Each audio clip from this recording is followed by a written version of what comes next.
Viewer discretion is advised. Your fave will be criticized. That's Jan. That's Chris. And you are watching CCTV, the nonstop pop show. And welcome to a spicy edition of Pop Off, the ultimate music showdown.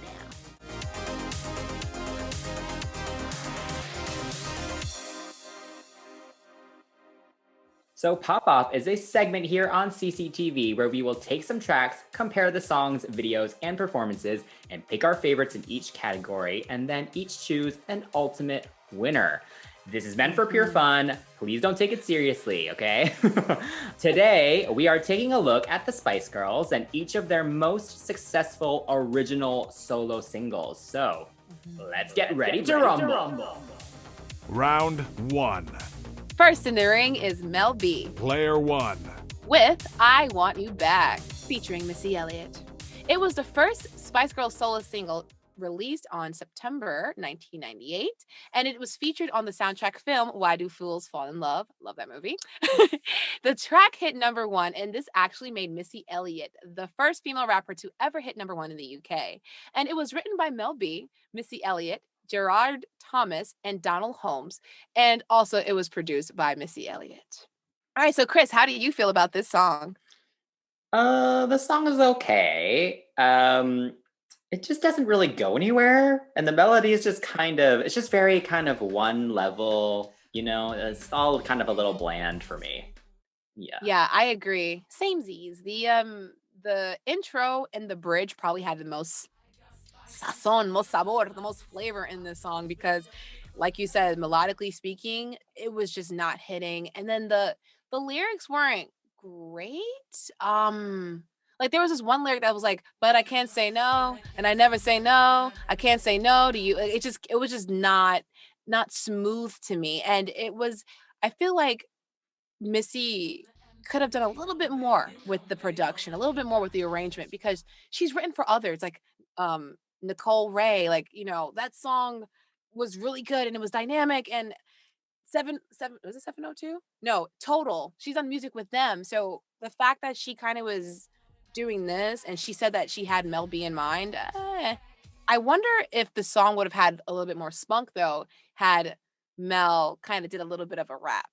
Yes, if Mel and Missy did a little rap off moment, that would have been so good. Like, yeah, I just don't think, the production, like, there's nothing special about it. I think the flashes of strings and stuff are, like, they're interesting, I guess.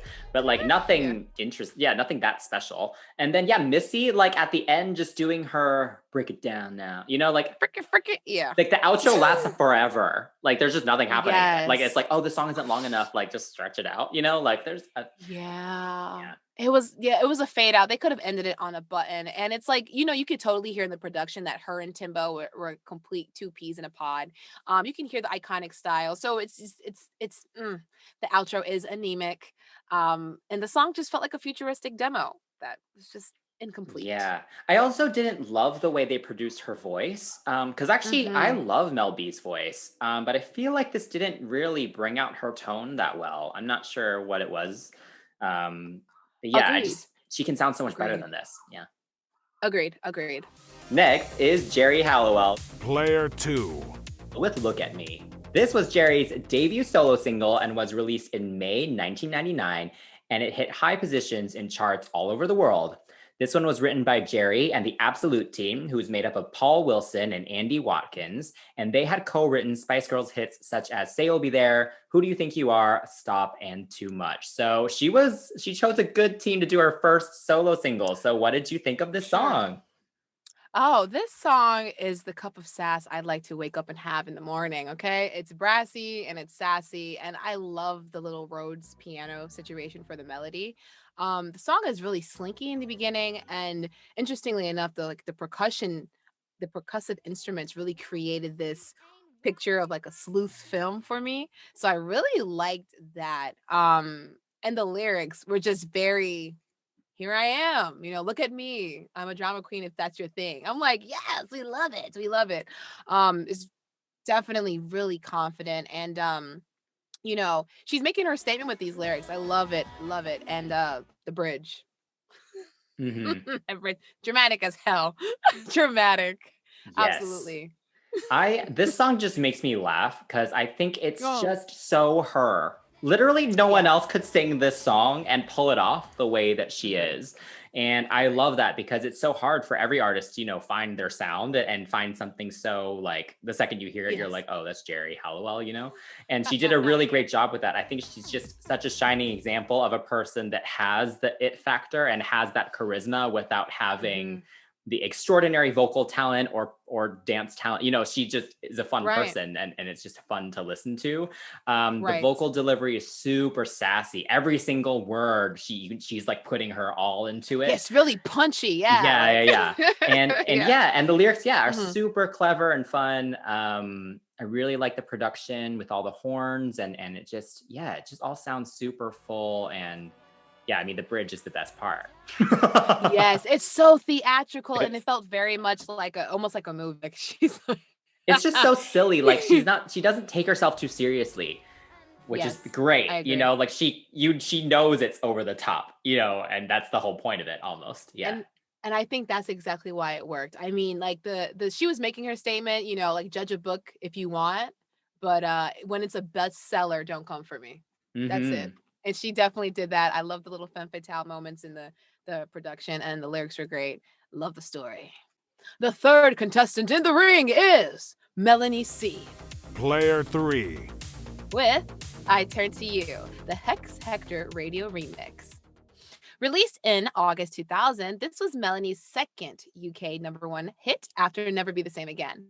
The song was done by Melanie C., Rick Nowels, and Billy Steinberg, and was originally produced as a very atmospheric, haunting track. But for the release of the single, remixes were commissioned and took the song to Ibiza with the remix by Hector, and the track contributed to Hector's 2001 Grammy win for Remixer of the Year. Haven't heard that category in a minute. I think it still exists. Yeah. But anyway, before we even get into the single mix, I have to shout out. I actually prefer the album version of this song. It's super, super cool. But I do like the remix. It's super fun. I really appreciate it. I enjoy the build that Hex did with the hi-hats that slowly come in and then the final like very pulsating drums that run through the chorus and then strings kind of come in. And then I love the drama of like that moment before the final choruses. It's really, really good. Yeah. What do you think of it? I've always wanted to be a rave bae. And the song is invited to the brunch at the warehouse, honey. Okay. The song, like you said, pulsates. It just keeps going for sure. It's very fast paced and kinetic. I love the second verse with the layering of the harmonies and the strings, like you mentioned, added a nice cinematic feel to it. So it kind of gave me vibes like, oh yeah, we're rolling. But for those who don't know what rolling is, look it up. But yeah, so it's some people don't know. I'm just trying. But yeah, it gave me the whole production was like very just very just frantic.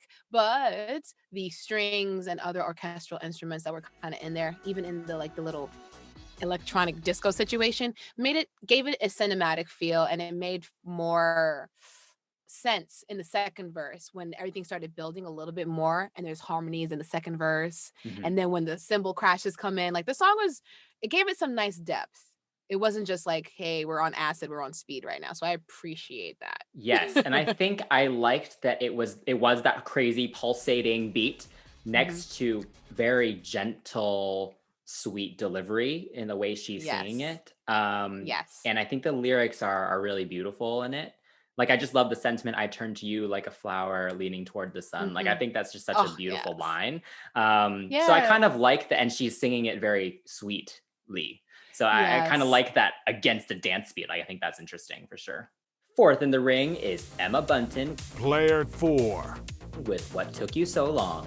This pop rock song, released in April 2001, was #1 for 2 weeks in the UK, and it was written with a team that was led by Richard Stannard, who had worked previously with the Spice Girls on tracks such as Wannabe, To Become One, and Spice Up Your Life. So I guess Geri stole some of the writers, and then Emma stole some of the writers. I don't know. But anyway, so what do you think of this song? This song... Maybe and What I Am are songs that I'm a little bit more familiar with, honestly. But this song was refreshing. It was very Sheryl Crow-esque, that I like that kind of energy there. It was rockish, but a little rockish, and Emma's vocals were really feathery, and it buffed out the rough edges of the rock guitar. I really did appreciate that kind of juxtaposition there. The melody of the hook is definitely catchy enough. The what took you so long, what took you all night, you know, the whole kind of just repeating the melody, it definitely stuck in my head very easily. I just wish that there may have been a little crescendo of some sort, either vocally or in the production, like in that bridge section. Yeah. What about you? I feel like, Yeah, it's funny because I actually, to be honest, I remember loving this song when it first came out, and I think I actually don't like it as much as I thought I do. Yeah, I think the melody is really nice, and I think her voice is really just very pleasant to listen to. Like she just has a really nice tone, and I like the pop rock sound she was going for. But yeah, I agree, it just doesn't really go anywhere, and yeah, she has better stuff in her discography for sure as a solo artist. I almost feel like it needed to be rockier. Like yeah, it needed a guitar solo or something towards the to end. take Like you it, said, yeah, just to take it somewhere. yeah, But yeah, it's fun to sing along to. Again, yeah, I like the chorus and it fits with like the whole like Michelle Branch, Avril Lavigne, like yes, that pop like rock kind of AC thing. light FM, yeah, Yes. yeah, Right. yeah. Last but certainly not least in the ring is Victoria Beckham Player 5. with Not Such an Innocent Girl.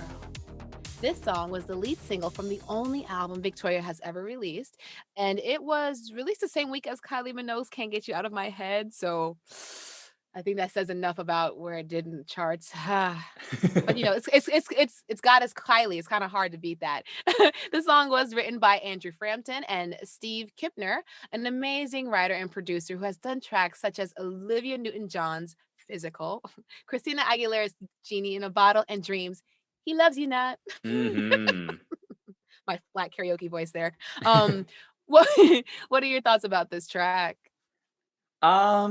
I like it. You know, first off, let me just preface by saying Victoria doesn't get enough credit. Like No. everyone always talks so much crap about her, and I think she actually sounds really good in this.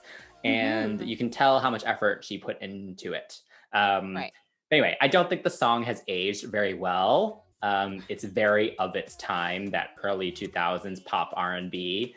Yeah. But the chorus is okay. The lyrics are I don't know. Nothing's Got a very little inspiring about tattoo it. that I want to show you. Yeah. Honestly, if it wasn't her, I probably would Wouldn't like have it even listened. less. Yeah. Yeah, right.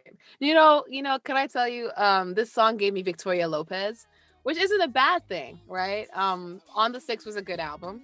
And I won't get into the whole controversy of If You Have My Love and Deshante Moore situation, but the song does kind of have that whole influence. Mhm. But you know, it's not a bad thing. Sign of the times, song of the times, as you said. The false guitar and the beats and the occasional harp glissando kind of gave it like nice little sweetener moments. But like you said, it lyrically wasn't like a standout kind of thing. I do kind of like the idea of her not being like this fragile thing, because the song spoke to me when I was a little bit younger. I was like, I'm not fragile. So it's a little, the song is definitely chic and it's very sexy. And Victoria's vocals actually make her sound like the angel she says she's not. So I think she sounds good. The bridge is simple and there are some like digital sounds along with the quote unquote natural instruments. But you know, the auto tunes, that's what kind of makes the part cool. So when she does do her little belt or that little cute little roar she does at the end, it makes sense. It sounds natural. And it was nicely matched up with the ad lib that she did at the end too. So I think this was nice to kind of be like, I can actually sing. I'm not just the one in the dress.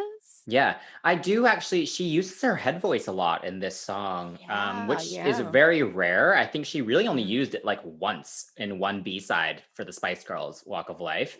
Um, I think that's really the only time in the Spice Girls discography. So it's kind of nice she got to do ad-libs and yeah, really show out her range. I do think she actually sounds really good in the song. Agreed. So Shan, what do you pick as the winner of the song round? I'm going to give it to Geri. What about you? I'm gonna have to go Mel C. I think this song is so good. Yeah. I don't blame you. I almost went there too. Round 2. So for Mel B, I mean, that green color filter that they used is very memorable because honestly, whenever I hear this song, I think of that highlighter green. Yeah, I haven't seen this one in years, so it's actually kind of fun to look at again. Missy Elliott is just so iconic, like with the crazy eyes. Like she's just one of those people, like you see her for like a millisecond and you know it's her. Yeah. Like she's just such a memorable person. And Yes. I think my favorite part was the scenes with her, just in that dome with the spider web costume. Yes.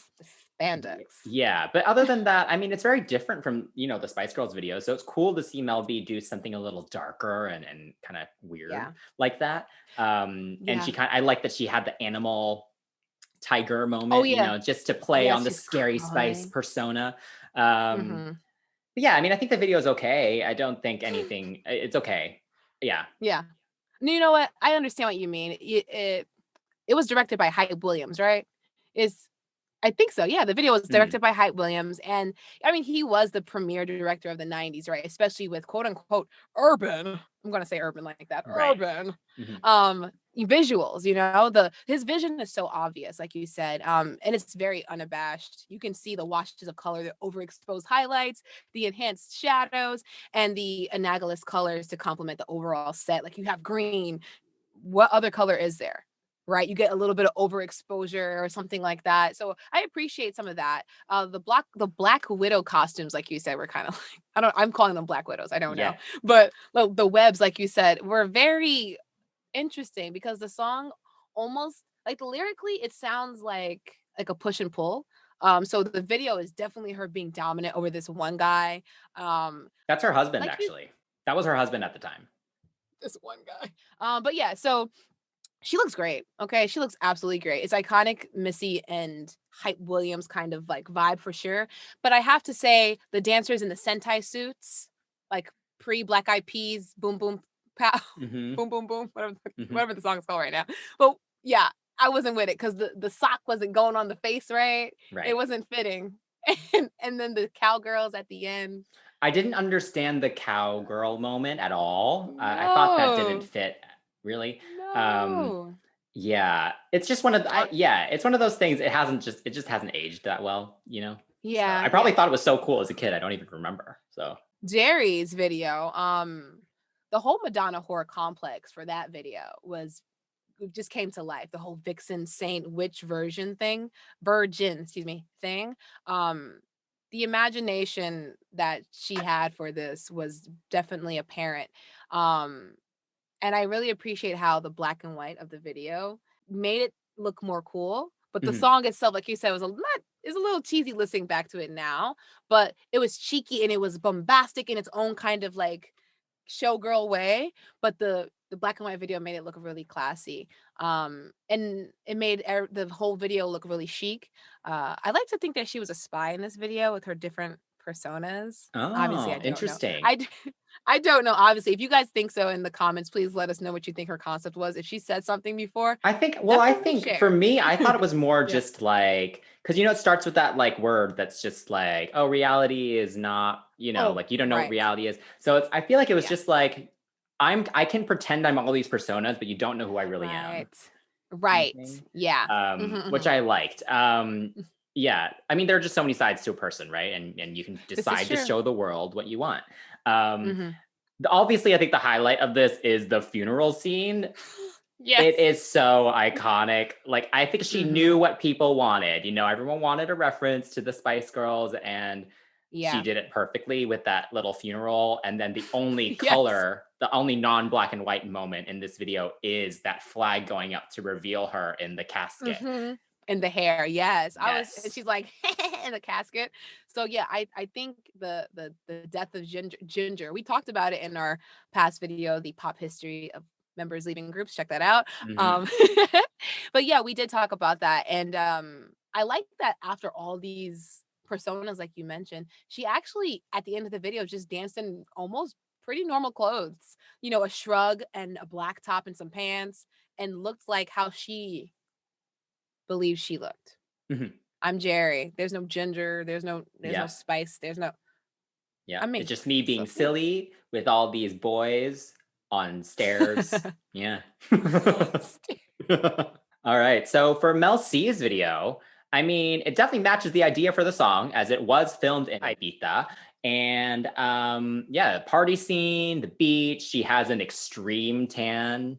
Yeah, it's exactly what you would expect, right? And for an party Yes. experience there. True. True. You said you said Ibiza? Ibiza? Yeah, that's how you say it, isn't it? Okay, so it's Ibiza. I have to say with the España accent, Ibiza. Ibiza. So I like that too, that she is actually in Ibiza. Ibiza. So I'm totally joking. Ibiza? Yeah, I don't know. Ibiza.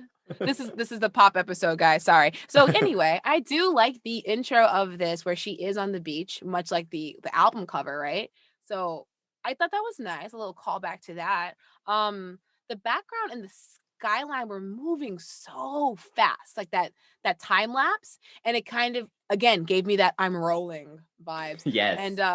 And the warehouse, the dancing people in the background, The flashing strobing. lights. Yeah. Yes, the strobe lights. I was really fascinated with that. And it seemed a little bit too easy of a concept. Like, oh my gosh, it's a rave song.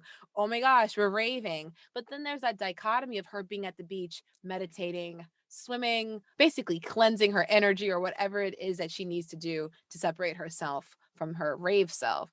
And it kind of plays back into the lyrics about photosynthesis. And I really thought it was nice that at the end, she led everyone through the forest from Spice World where they found the aliens. Uh-huh. And then, I love that. And then they're at the beach and she basically kind of frees everyone from the confines of the warehouse or the hall that they were Uh-huh. in. Yeah, so the light shines in and before it ends, they're on the beach where everything started. So I thought that was nice. There I'll you say that. go. Yeah. Yeah. So for Emma's video, I will say that the color palette was really simple. The concept was okay. I guess for the time it was acceptable. Um, but you know, the background and the setting was the only thing dynamic about this video. The wind was blowing harder than the freaking tornado from The Wizard of Oz. The tumbleweeds, the tumbleweeds are going. She's sitting there igniting fire. There's a wolf. I mean, if you're going to be in the desert, why not go for like something like the Cardigans did with losing my favorite game or favorite game where she's in the desert, she's in a car and she's like being really extra on this car. I'm not saying she had to Emma had to copy the Cardigans lead singer, but I just wish something else would have happened. But I will say I'm here for that ending where she stole the car.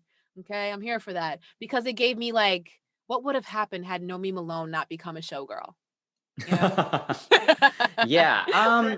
I feel like for some reason, I feel like I can think of a lot of videos where there's this whole just walking down a deserted road with tumbleweeds and stuff next to you. Like, I feel like I can imagine a lot of different people doing that same concept. So it's definitely not the most creative thing. Right. I mean, I guess the whole idea was like, she's waiting for someone because they took too long or what, you know? Yeah, she fell asleep in the desert. Like, I thought, I think some of the scenes are cute where she's just like keeping herself busy, I guess, while she's waiting for this guy. But also I was like, these lyrics are kind of like, you're frustrated, but she's like really happy. Yeah, and the butterflies flying on her nose. Yeah, she's like having she's having like the time of her life. And it's like, but aren't you like annoyed that this guy is taking too long or took too long? I don't know.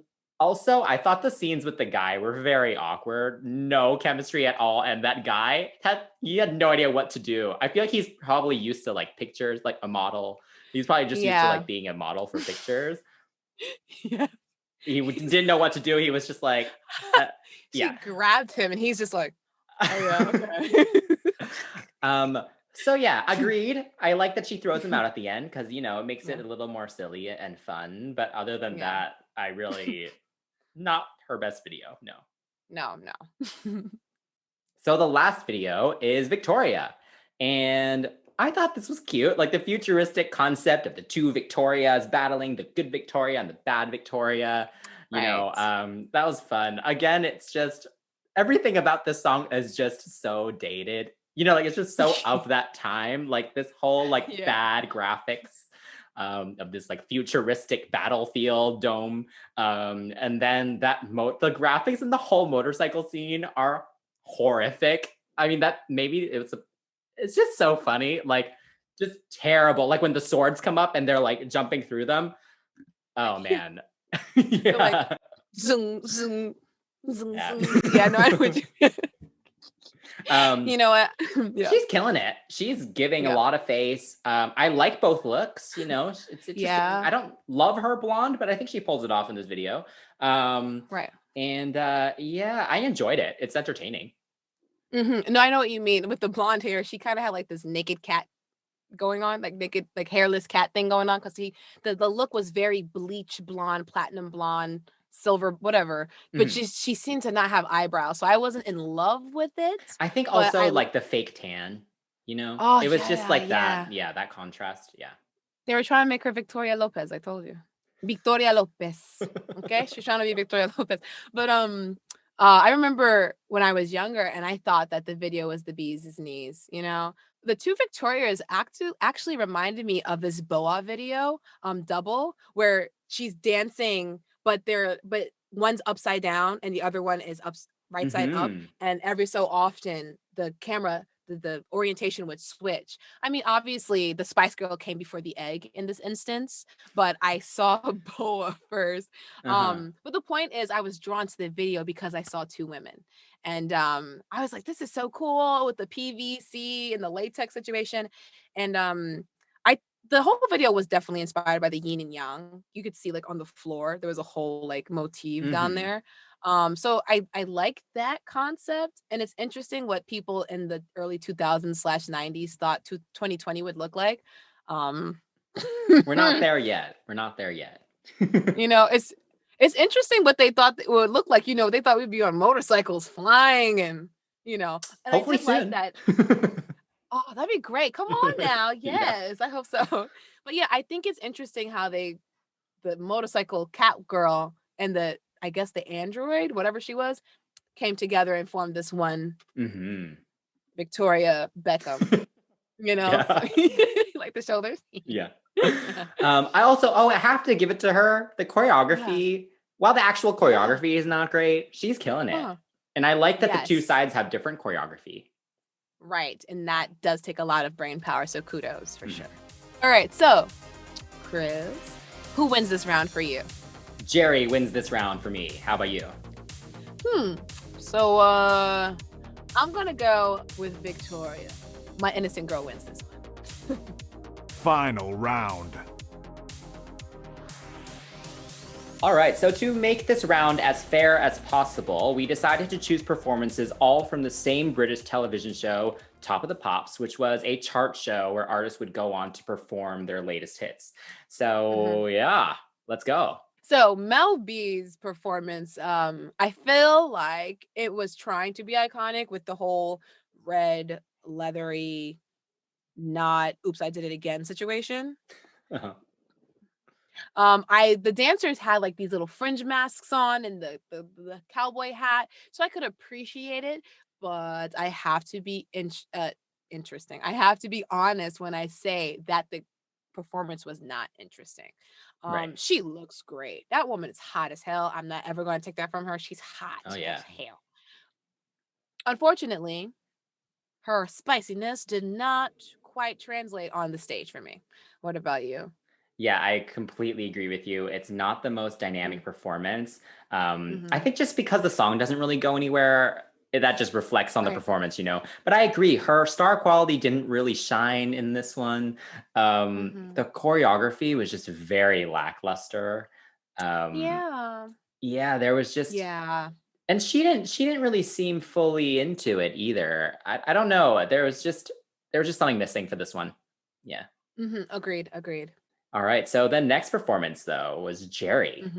And this was so good. I don't think I've ever actually seen this performance before. I've seen her perform it on other shows, but I don't think I've ever seen this one. And her confidence just shines so much here. And she definitely had a budget because she had a set. She had a huge band, which I'm not even sure, were they even actually playing?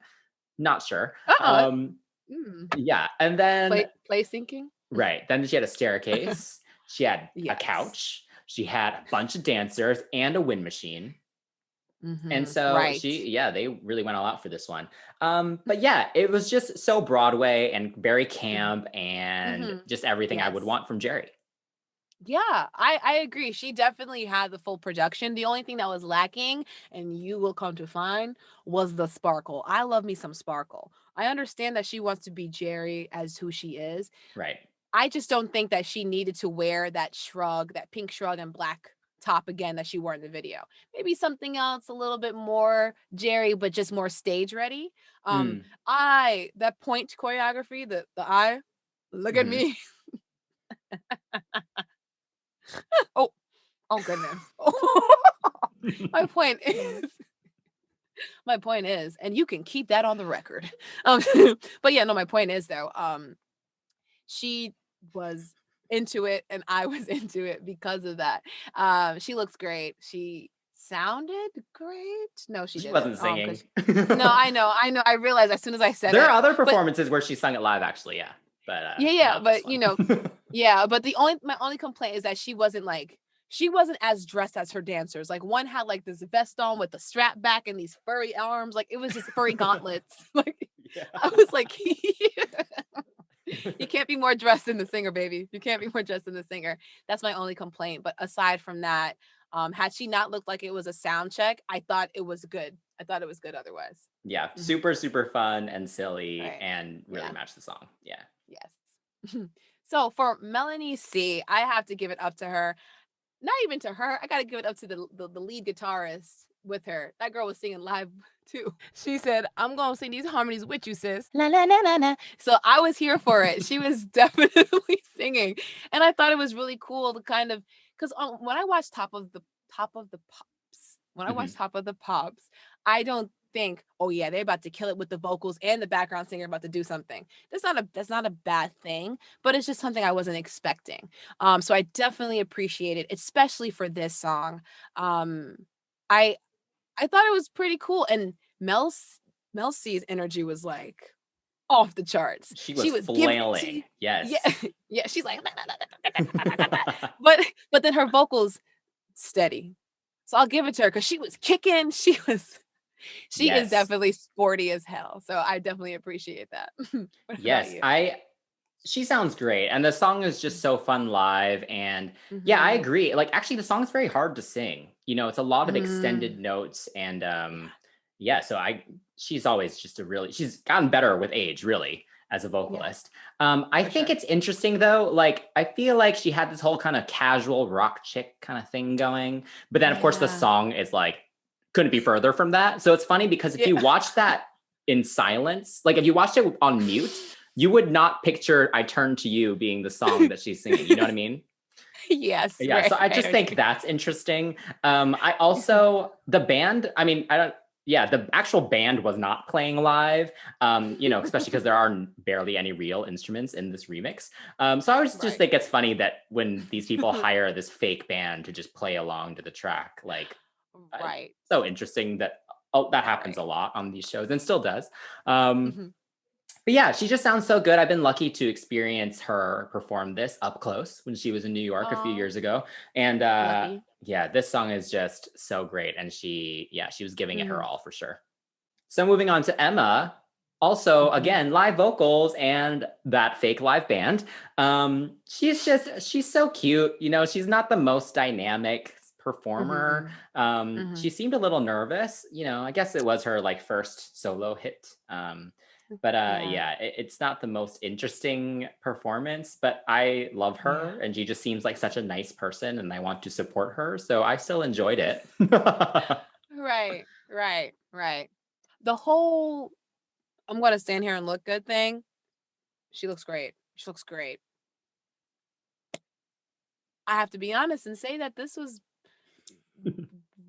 watching paint dry a little bit, watching the most beautiful paint dry. Okay. Like watching the Sistine Chapel dry almost. Like she's so pretty. She looks great.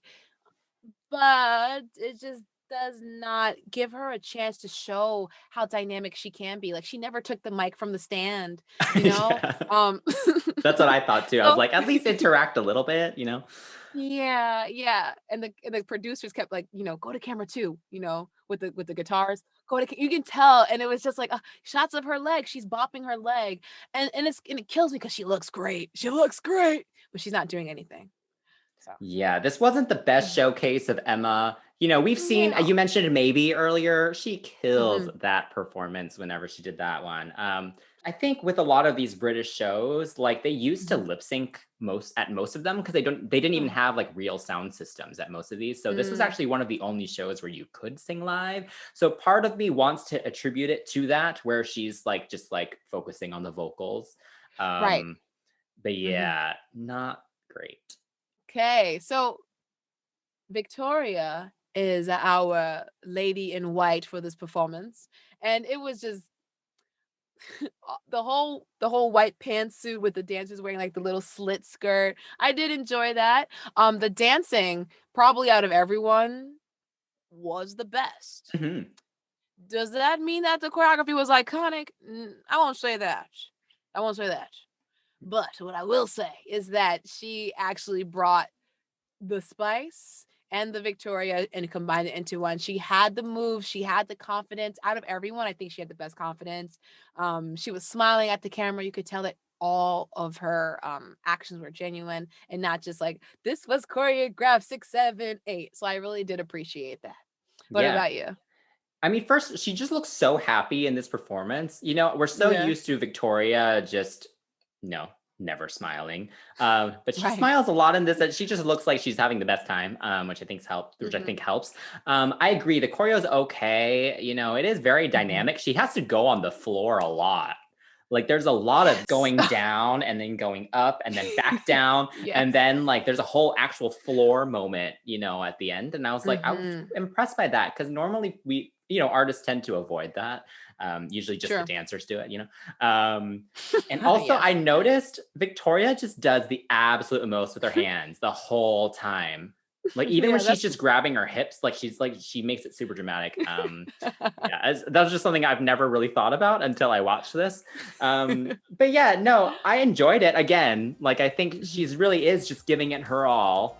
Mhm. So yeah. For this round, I will have to say that my rocker chick took the cake. I'll give it to Okay. Melcy. Yeah, I'm actually gonna choose Victoria. I'm very Mhm. impressed by her in this, I You have to know, say. I forgot how much effort she put in her solo career yes. when it was a very short-lived solo career, unfortunately, but she really did put her all into it. So Overall, who is your champion, Chris? my champion is, I have to go with my favorite Spice Girl, and I'm gonna Mhm. choose Melanie C with I Turn to You. The song is just amazing. Like nothing can beat that out of these. I'm sorry. Yeah, how about you? I knew you were gonna do that. I knew it. So, that being said, I agree with you. She's great, but I'm gonna give it to my fellow cheeky, quirky girl, Geri. So right after our Forever Spice Girls video, we did get a lot of requests for like some album reviews and maybe some solo work. So this is us doing the solo picks. It was very fascinating to revisit these outside of the group because Chris and I were like just having a fan moment for sure during the Forever review, C view rather, excuse me. So I think it's interesting that I lean a little bit more toward more of Emma's other singles, and Mhm. I do like Geri's, but then some of it started getting a little bit weaker. So it's interesting to see how when they first started and as they continued, what happened in their careers. I don't think these songs are terrible at all, and no matter what kind of jokes I made, they are all amazing women, okay? No matter what I say. And I think considering how famous they were as a group, the fact that they were able to stand on their own as soloists, it's pretty impressive. So what about you? Yeah, I agree. It was really fun for me to watch some of these. I don't think I've ever seen some of these performances, like I said. So it's fun as a fan to do that. But yeah, like you said, it's interesting kind of hearing each member and what they did individually and what kind of sounds they chose to do. And then when you think about the Spice Girls, you could totally hear all 5 of these things coming together to form, you know, some of their amazing songs. So it's kind of fun to see that individuality a little bit. It's like back to back the way we just did. And I agree. I definitely don't think for most of these that they actually represent the best that they offered as solo artists. Right. But of course, most of them were, you know, that was them when they were still very popular. So of course, they're the most successful. But yeah, I love the Spice Girls. And I'm excited to do even more content. So if you have any ideas for Spice Girls stuff, let us know. Yeah, so hit us up on our social media accounts at CCTV Pops. And yeah, let us know who else you'd like us to feature on the Pop Off series. Please give us a like, subscribe to our channel, and hit that notification bell. Until next time, that's Shan. That's Chris. And we are CCTV. Bye. Bye. I'm not such an innocent girl. Hang on, give me a second. I have a gift. I have to get my gift. My daily gift. Okay. I got it. Mind you, this took precedent over us actually recording, right? Oh God, get me. Okay, give me a second.